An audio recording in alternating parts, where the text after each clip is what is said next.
Hi, Fitness Gem here. Welcome back to another video and let's get started. In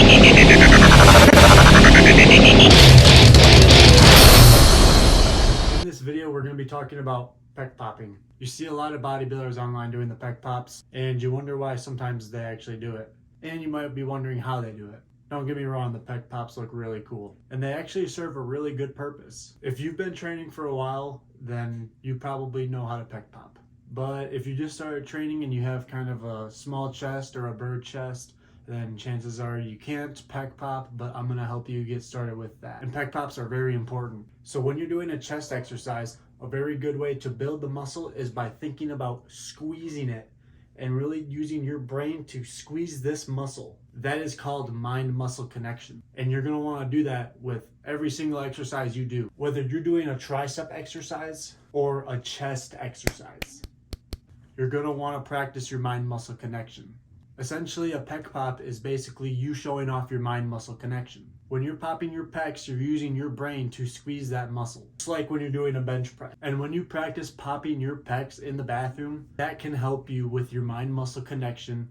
Practicing your mind-muscle connection in the mirror by yourself or in a classroom or at work or anywhere else, practicing that mind-muscle connection will prepare you for the real event when you actually work out and you practice doing the mind-muscle connection. You can practice it when you work out, but it's also going to benefit you to just practice it by yourself when you're not working out either. That'll get you your jump start into gaining muscle mass. So it's best to start today. Maybe right after this video would be a great time to start, because practicing your mind-muscle connection can be done anywhere and it's very simple to do and it's very simple to practice. I usually like to practice in the mirror. Because when you first start out doing your pec pops, you might see that your shoulders are moving while you're trying to pop your pecs. You don't want to use your shoulders or your back muscles or any other muscles.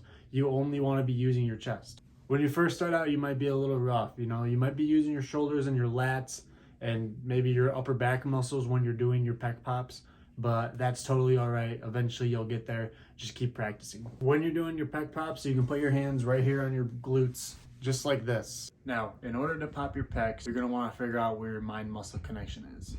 So just find your trigger points on what will make your pecs flex. For me, it was clasping my hands together and when I brought my arm over my opposite shoulder. Or you can bring your arms out like this and cross them and just practice squeezing like this. You can clasp your fingers together when you do it. Just play around with it and figure it out on your own.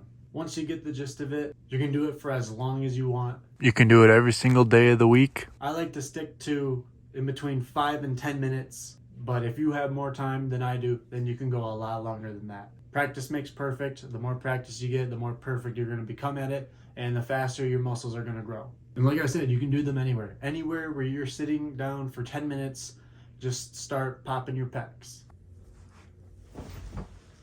So the best time to pop your pecs is at any time of the day. But what if I told you that there's an even better time to pop your pecs besides any time of the day? What if I told you that the best time to pop your pecs is during and after your chest day? Popping your pecs in between your sets is really good because you're just destroying your muscles. So if you have rests on your chest day, pop your pecs in between your rests. Same goes for right after your workout. You can see in this clip here, this was right when I finished my workout, and then I went straight over to popping my pecs. Felt like my chest was a moving boulder. Your brain's gonna remember how difficult that was.